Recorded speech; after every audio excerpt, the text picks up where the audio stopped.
আজ ভাগ্যের নির্মম পরিহাস, সে যে তার ছেলের মুখে একটু অন্ন তুলে দিবে,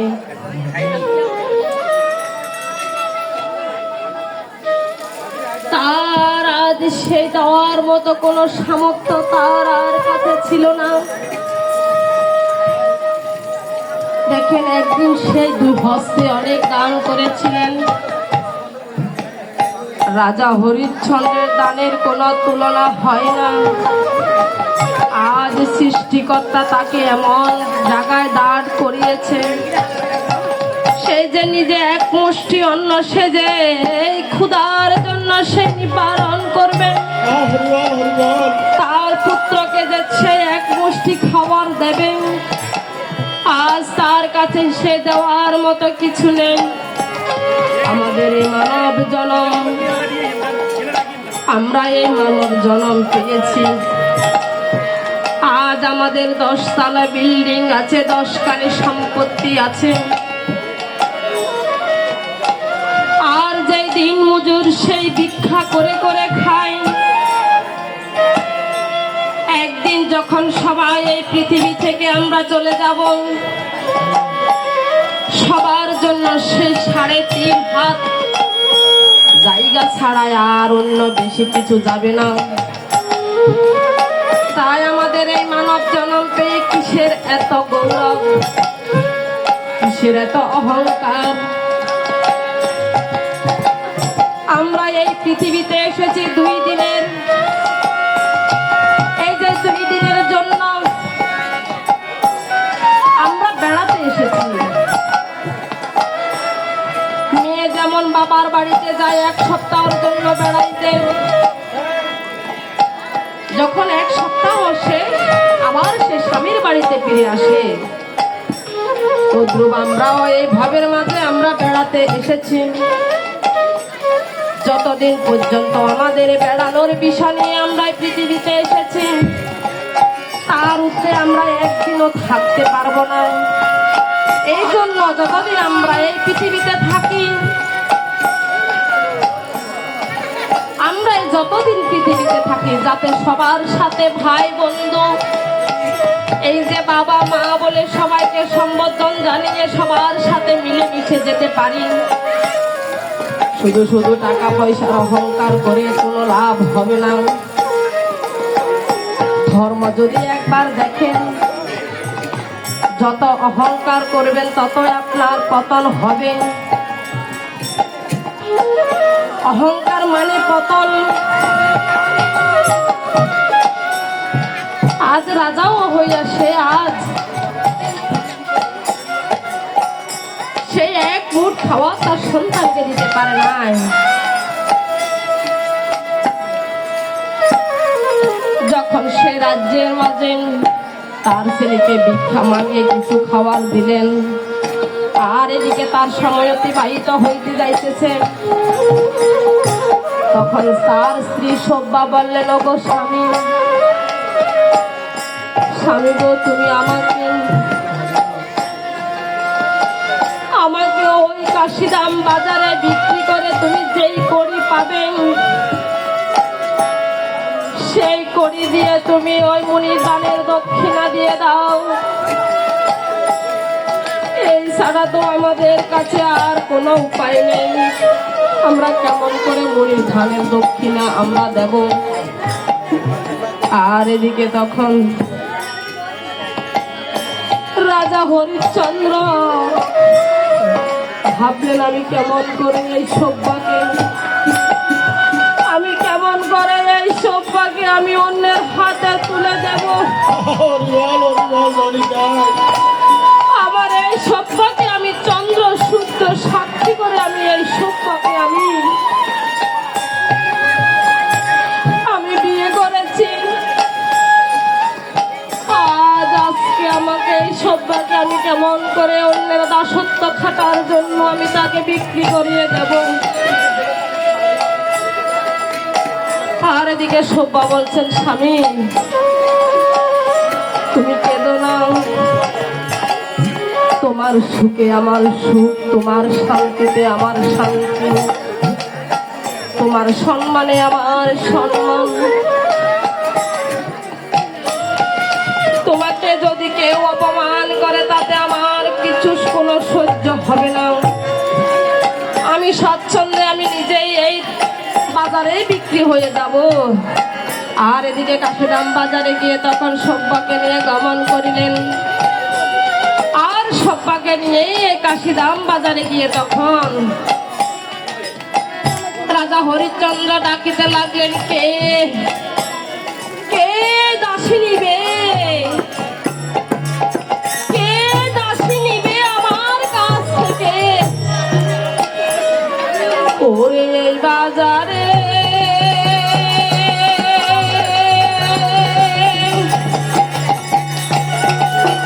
ওরে দাসী নিবে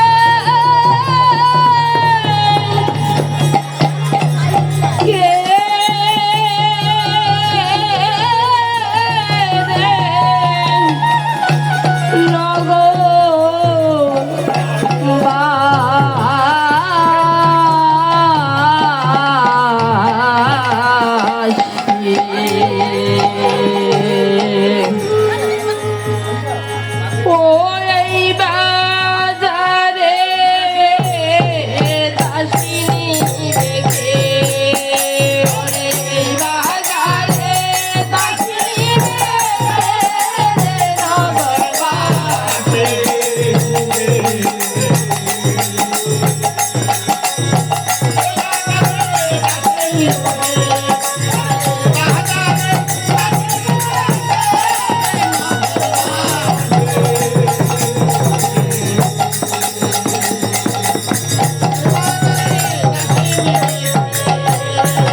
হইলাম কাঙ্গাল।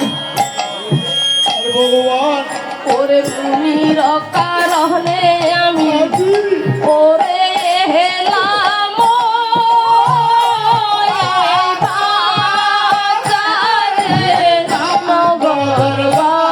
নগরবাসী।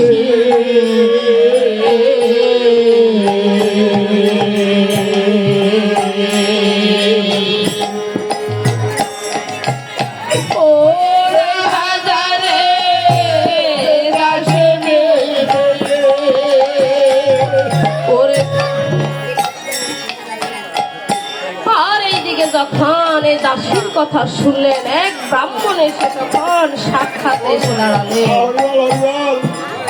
শুনো হে নাপদ, তোমার এই দাসীর মূল্য কতেক কাঞ্চন। ওগো ব্রাহ্মণ ঠাকুর, আমি মিথ্যা নাহি প্রবঞ্চনা, আমার এই দাসীর মূল্য হল 4 কোটি সোনা। আজ এদিকে তখন ব্রাহ্মণ ঠাকুর বললেন, ওহে পুরুষরাতন, এই নাও তোমার 4 কোটি কাঞ্চন, আর তোমার এই দাসীকে দিয়ে দাও আমার হস্তে। আর এদিকে সব্যাকে, আমার এই দাসী আপনার কি কর্ম করিবে? আমার এই দাসী করলে আপনি সন্তুষ্ট হবে? আমার ব্রাহ্মণী যে বৃদ্ধ হয়ে গেছে, আমার ব্রাহ্মণী এখন আর আমার গৃহের কর্ম করতে পারে না। এই দাসী কি আমার সে গৃহের কর্ম করবে? আর এদিকে যখন হরিশ্চন্দ্র রাজা এই কথা শুনলেন,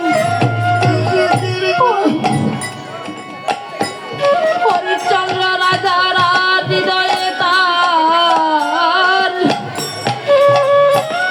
দুঃখের ছায়া নেমে এলো। সব্বায়াজ আমার সব্বার কত চাকর বাকর ছিল, সে ছিল রাজকন্যা রাজরানী। আজ আমার সব্বা আমার কর্মে দোষে সে আজকে পরের বাড়ির দাসীর কাজ করবে।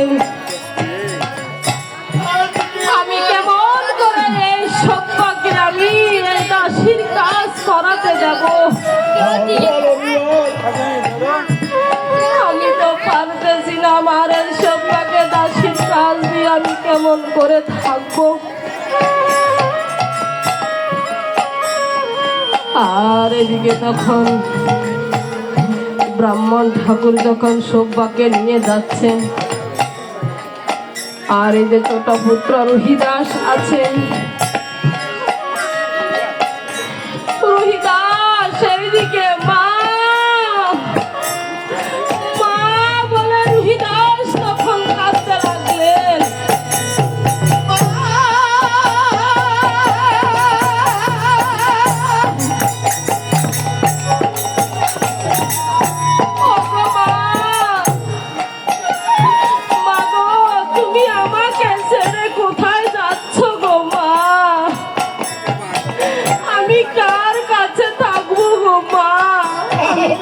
মা ডাকবো, মা গো আমার তো আর কেহ নাই, মা তোমার মতো এত আপন। ওরে আমাকে ছাড়িয়া মা গো,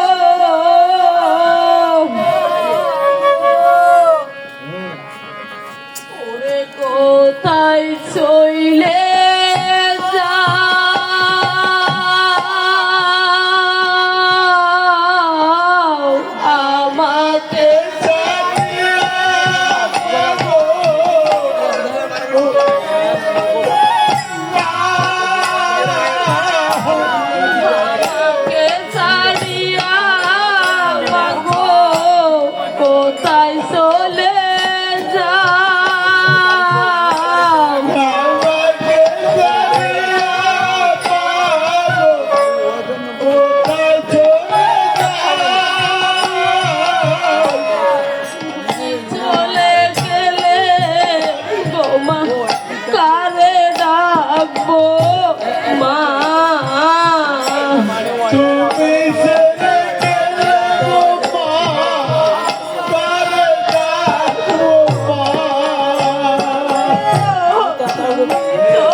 মামা বলে ডাকবো,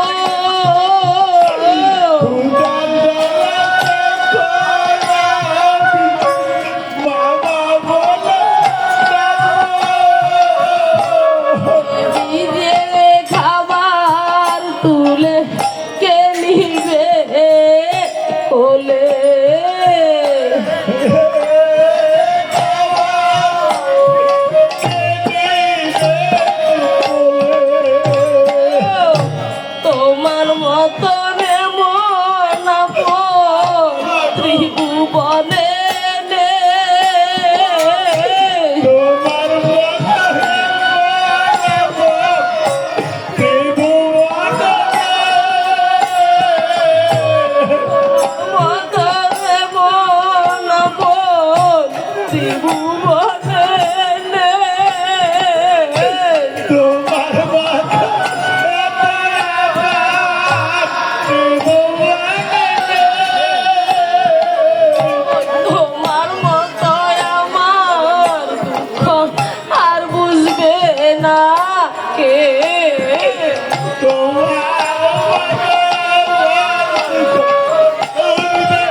আসবে না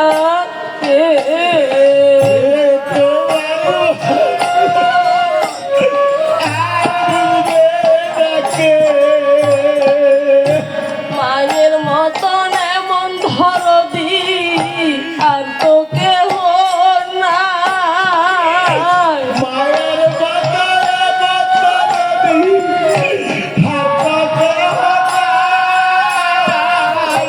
মায়ের মতন এমন ধরদি আর তো কেহ নাই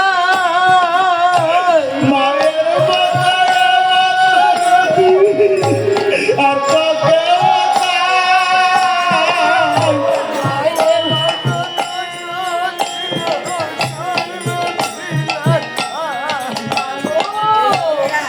মায়ের দশ দিন করবে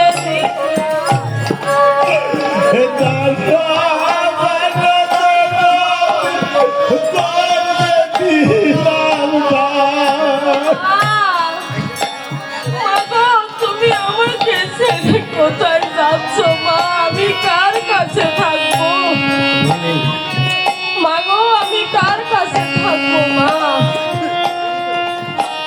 আর এদিকে যখন পুত্র রুহিদাস মা মা বলে কাঁদতে লাগলো আর পুত্রকে জড়িয়ে ধরে মা তখন কাঁদিতে লাগলেন। আর এই মা ছেলের কান্না যখন দেখলেন আর এদিকে তখন ব্রাহ্মণ ঠাকুর কহিতে লাগলেন, পয়সা দিয়ে কিনেছি দাসী, দিতে হবে ভাত, তার সাথে এই সন্তানের কোথায় হইতে উৎপাত। ওগো মুনি গোসাই, ওগো ব্রাহ্মণ ঠাকুর, আমার এই একটি পুত্র বিনে আমার আর আপন কেহ নেই। আপনি আমার সাথে আমার এই পুত্রকে নিয়ে চলুন। না না না, তোমার আমি সন্তানকে আমি নিতে পারবো না। ওগো ব্রাহ্মণ ঠাকুর, আপনি যা আমাকে খাওয়ার জন্য দিবেন আমি তার থেকে আমার সন্তানকে সেখান থেকে খাওয়াতে দেব। আরে শুনো, এই দাসী বেটি, আমি তো আগেই বলছি পয়সা দিয়ে কিনেছি দাসী, দিতে হবে ভাত, তার সাথে ছেলে নিয়ে আমার কেন এত হবে উৎপাত? ওগো ব্রাহ্মণ ঠাকুর, আমি তো বলেছি আমার এই ছেলেকে আপনি আলাদা করে খাওয়া দিতে হবে না। আপনি আমাকে যেই খাবার দেবেন আমি তার থেকে আমার সন্তানকে আমি খেতে দেব। দেখেন মায়ের কি, মা তার নিজের বিনিময়ে হলো তার সন্তানকে চায়, এই জন্য তার সন্তানকে সে তার কাছে নিয়ে যাবে। আর এদিকে তখন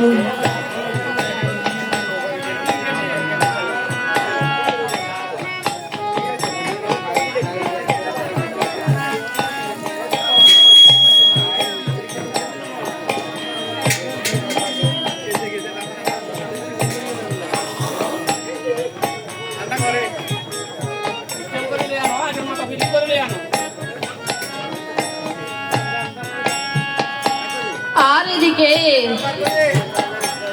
মা তখন কি কার্য করলেন,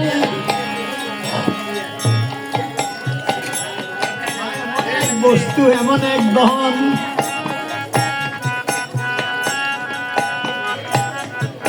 আর এদিকে মা তখন এই বালককে নিয়ে তখন গমন করিলেন। আর এদিকে উনি এই ব্রাহ্মণ ঠাকুরের বাড়িতে গিয়ে তখন উপনীত হলেন। আর এদিকে ব্রাহ্মণ ঠাকুরকে দেখে, ব্রাহ্মণ ঠাকুরকে এই দাসী বেটিকে দেখে ব্রাহ্মণী তখন কহিতে লাগলেন, এ কি ওহে ব্রাহ্মণ ঠাকুর, তুমি তোমার সাথে এই বেটিকে কোথায় থেকে নিয়ে আসছ? ওগো ব্রাহ্মণী, ওগো ব্রাহ্মণী, তুমি তো আর এখন কাজকর্ম করতে পারো না, আমি সেই জন্য তোমার জন্য একটি দাসী বেটি কিনে এনেছি। আর এদিকে তখন এই যে ব্রাহ্মণের গৃহের সব কর্ম করিতে লাগলেন। আর ব্রাহ্মণে এই যে সুব্বাকে যে খাবার দেয় সেই খাবার সে খায়, আর কিছু অংশ যা ছেলেকে সে খাবার গুলো দিয়ে দেয়। ছেলে খাওয়ার পরে যে একটু অংশ থাকে সেটা তার মা খায়। এইভাবে ব্রাহ্মণের বাড়িতে সে কর্ম করিতে লাগলেন। আর এদিকে তাকে আরো 3 কোটি সোনা দিতে হবে রাজা হরিশ্চন্দ্র রাজাকে। সে 3 কোটি সোনা কোথায় থেকে সে পাবে? তখন সে মনে মনে ভাবলেন, আমি যদি এই কাশিরাম বাজারে গিয়ে দেখি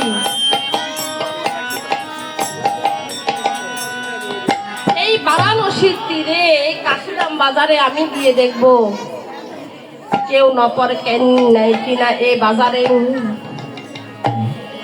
আর এদিকে রাজা হরিশ্চন্দ্র তখন এই বারাণসী নদীর তীরে তখন গিয়ে উপনীত হলেন। আর সেইখানে গিয়ে তখন কহিতে লাগলেন, কে আছো? কারো কি নপর লাগবে? ওরে বাজারে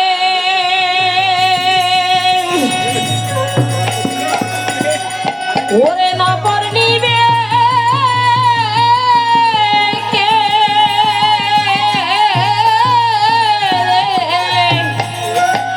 নগর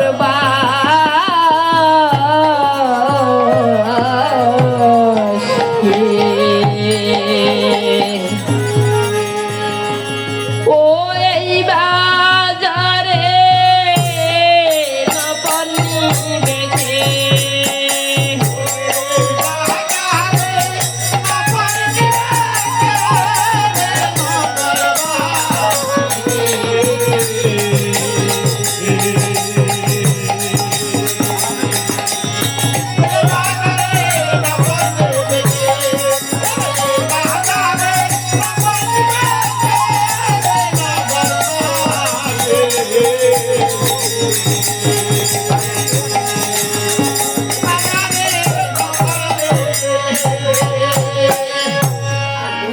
নপর নিবে কে রে বাইরে? নপর নিবে কে?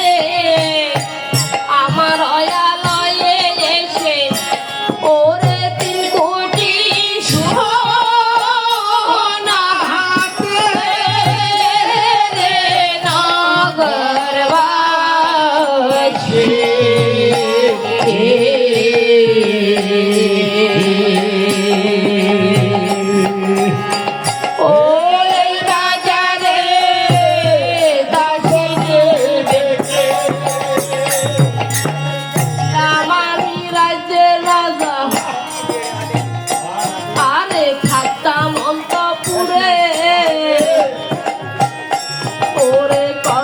দোষে আমি বেড়াই ওরে নহগরে নহগরে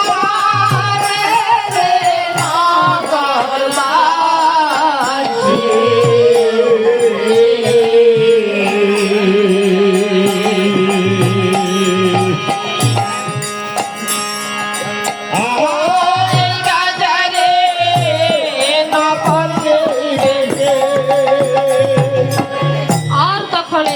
যখন শুনলেন একজন হাড়ি আসলেন, আর একজন হাড়ি এসে সেইখানে উপনীত হলেন।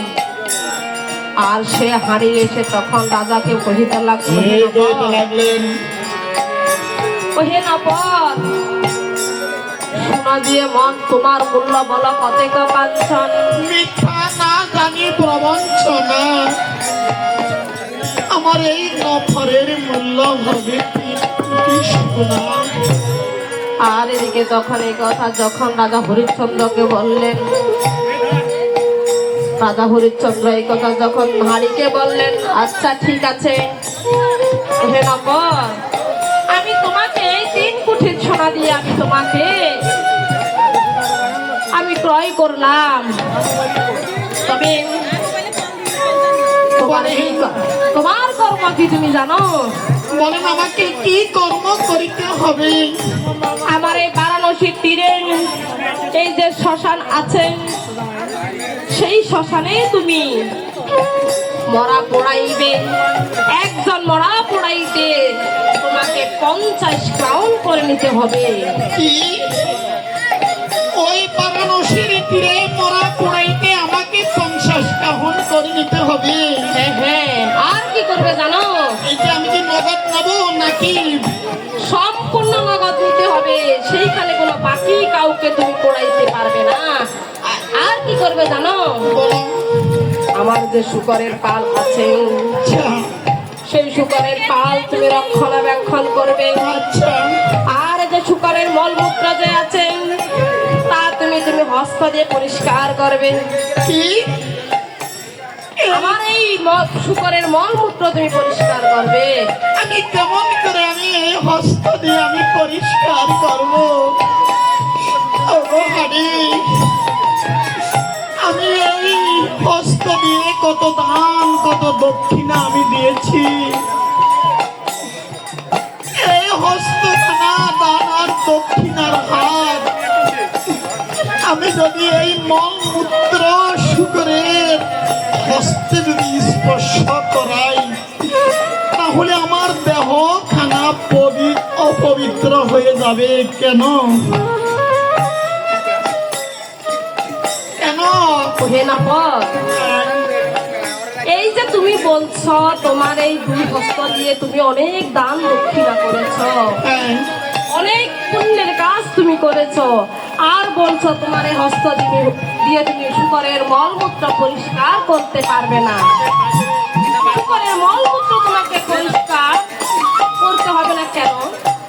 শুনেন ওগো হারি, আপনি তো জানেন না এই যে গীতাতে লেখা আছে, এই যে যারা অপরাধী, যারা নিকটে থাকিয়া গীতা অর্থ শ্রবণ করে না, তারা বারবার শুকর হইয়া জন্ম ধারণ করে। এই শুকর হলো কত অপরাধী। এই শুকরের মলমূত্র যদি লাগে তাহলে আমার গায়ে, তাহলে আমার দেহখানা অপবিত্র হয়ে যাবে। তাই বলছিলাম এই শুকরের মলমূত্র আমার দ্বারা সম্ভব হবে না। আচ্ছা ঠিক আছে, আমি তোমার সেই সত্য আমি পূর্ণ করলাম। ওগো হারি, ওগো হারি, আমার আরেকটি কর্ম আছে। আমি আপনার থেকে যে কড়িগুলো আমি নিয়েছি, আমি দিয়ে আমার ওই বিশ্বামিত্র মুনির হাতে আমি তুলে দিয়ে আসি দানের দক্ষিণা। আর এদিকে তখন রাজা হরিশ্চন্দ্র কি কার্য করলেন, ওই বিশ্বামিত্র মুনির কাছে গিয়ে তখন এই দানের দক্ষিণা তুলে দিলেন। আর দানের দক্ষিণা যখন তুলে দিলেন, রাজার এই যে বিশ্বামিত্র তখন মনে মনে ভাবলেন, রাজা হরিশ্চন্দ্র আমাকে সপ্ত কাঞ্চন রাজা দানের দক্ষিণা দিল, আরে রাজ্য পরিচালনা করতে হবে আমাকে। এখন আমি কেমন করে রাজ্য পরিচালনা করব? আমার তো কর্ম হলো যাগ যজ্ঞ ধ্যান, আমার দ্বারা তো আমার দ্বারা এই রাজ্য পরিচালনা করা সম্ভব হবে না। রাজা এই যে বিশ্বামিত্র মুনি এখন বিপাকে পড়েছে।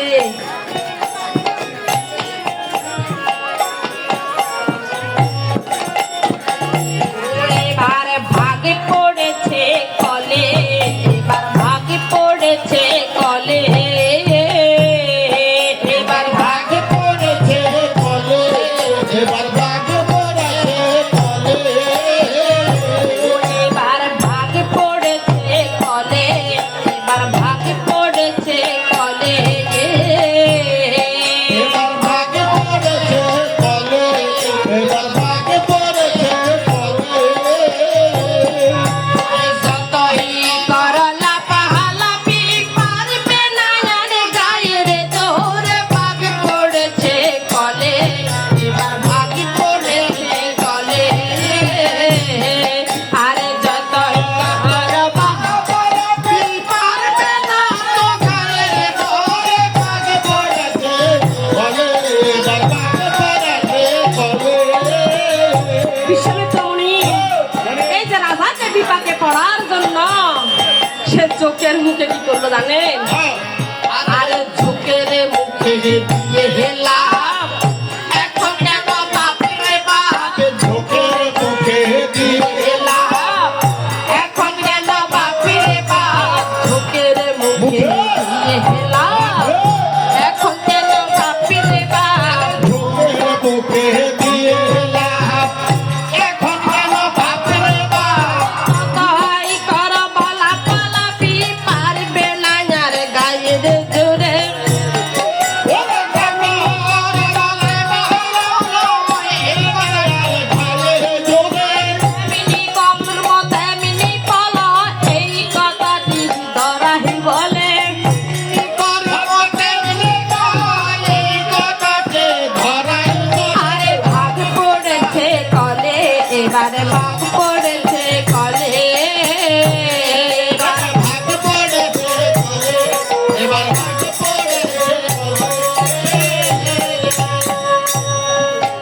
আর এদিকে সুব্বা এই পুত্রকে নিয়ে সেইখানে দুঃখে দুঃখে জনম তার কাটতে লাগলো।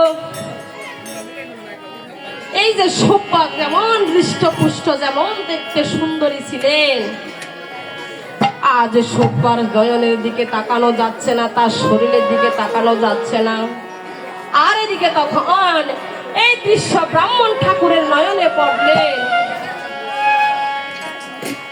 আর ব্রাহ্মণ ঠাকুর তখন কহিতে লাগলেন, কি কেমন দাসী বাজার থেকে ক্রয় করে এনেছিলাম, আজকে এই দাসীকে দেখতে তো আমার আর হৃদয়ে আমার প্রবোধ মানতেছে না।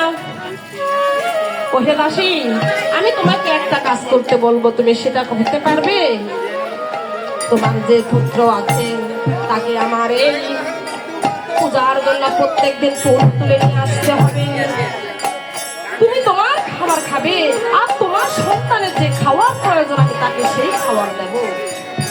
এই কথা যখন সুব্বা দেবী শুনলেন, আর পুত্র রহিদাস যখন শুনলেন, পুত্র রহিদাসও তখন কহিতে লাগলেন, আচ্ছা ঠিক আছে, আমি আপনার এই পূজার জন্য যে ফুল সামগ্রী লাগবে আমি তা তুলে নিয়ে আসবো।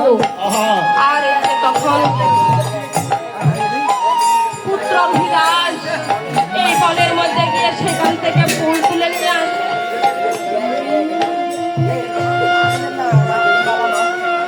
একদিন মা স্বপ্নে দেখলেন, আগামী করল যদি রহিদাস ওই ফুল তুলিতে যায়, তখন তাকে এই সর্পে এসে দংশন করবেন। আর যখন ঘুম থেকে উঠলেন,